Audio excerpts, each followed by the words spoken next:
What's up, Salsa Bros? Welcome back. This is my 100 subscriber Salsa Bro special. Yep, the Salsa Bro Squad is 100 strong right now. Thank you for the support. I appreciate it. If you'd notice my new little decorative pepper, it's actually a pepper shaker, and my mom got it for me for getting 100 subs. So thanks, Mom. So today's video, I looked back at all the salsas I reviewed thus far in this last year, and I put together my top 5 favorite salsas. I was kind of always thinking I would do a top 5 and do a little bit of ranking of the salsas, right? But, you got to get a good number reviewed first in order to do that. So this is my top 5 Salsa Bro salsas so far. Let's go.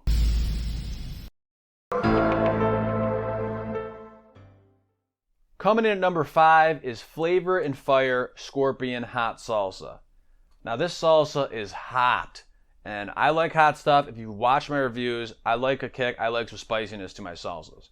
And this one brings that and more. It was extremely, extremely hot. One of the hottest salsas I've probably ever had. And that's why it's high on my list, because it said it was hot and it brought the heat. And at the same time, it had good flavor. The only thing is, it was almost a little bit too hot to eat with just chips and salsa. So that's probably one, unless you're really a chili head, that you're going to need to put on a taco or something else to mellow some of that heat out.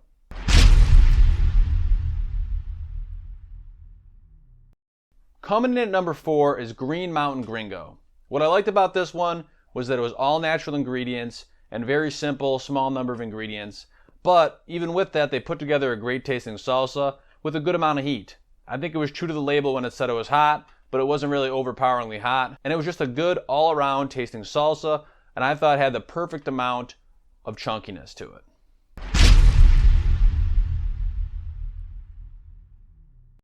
Coming in at number 3 on my list. Now this one isn't a salsa you could buy in the store, right? I mean, there's some stores that have a variety of fresh salsa. Like I picked up one from my local grocery store, Tops, and I know that Wegmans probably has something like that too. But this one is just basically fresh Pico de Gallo. The best way to do it is to make it yourself. There's plenty of recipes online, but it's also a pretty simple process.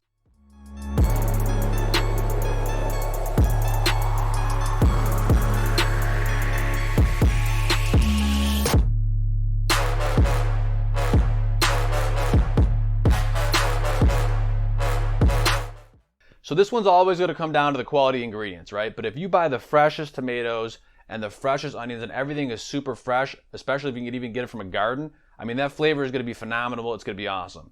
The only reason it's not higher on this list is because, let's be honest, it's more work than just cracking open a jar of salsa you bought from the store. And it can actually get kind of pricey depending on if you're buying the produce like more in bulk or if you're just buying it just to make, a serving of salsa.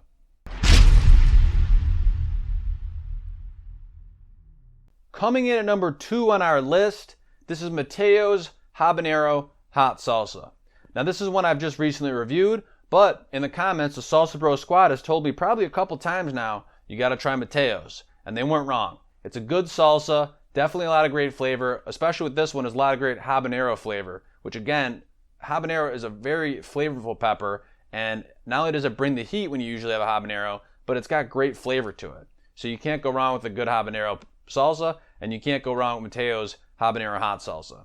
A good amount of chunkiness and a great amount of heat and flavor.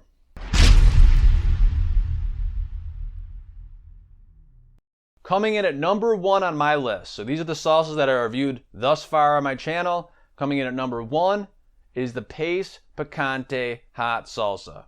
If I could, I'd give it this little trophy, but I'm not going to because it's mine. But what I will say is it's the top salsa on my list, and there's a couple of reasons why.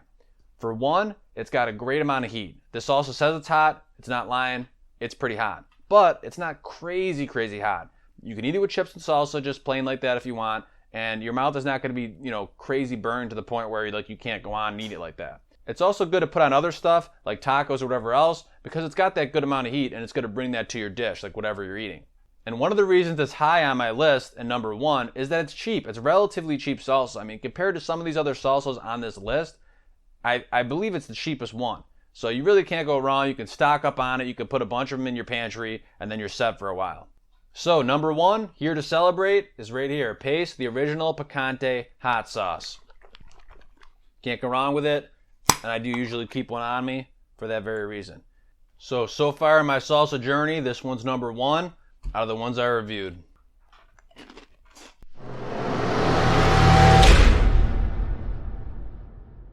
So we can't all be winners in life, but in this case, I do have an honorable mention. This one is Tostitos Avocado Salsa. So for this one, it's super creamy, and that's really interesting. It's almost ridiculously creamy, and it's got really good flavor. And the thing is, it's kind of new, it's different, it is really unique. But in that same regard, at the end of the day, I do think it is more of a dip than a salsa, even though it says salsa right in the jar. But that one's got the honorable mention. That one's definitely worth checking out too. This is the 100 sub Salsa Bro special. Thanks for subscribing. I appreciate it. The Salsa Bro Squad is growing stronger every day. If you're not subscribed, hit that subscribe button. Join the Salsa Bro Squad. Get in now while it's hot. Thanks for watching. And for this video, comment down below what your favorite salsa out of the ones I reviewed so far is.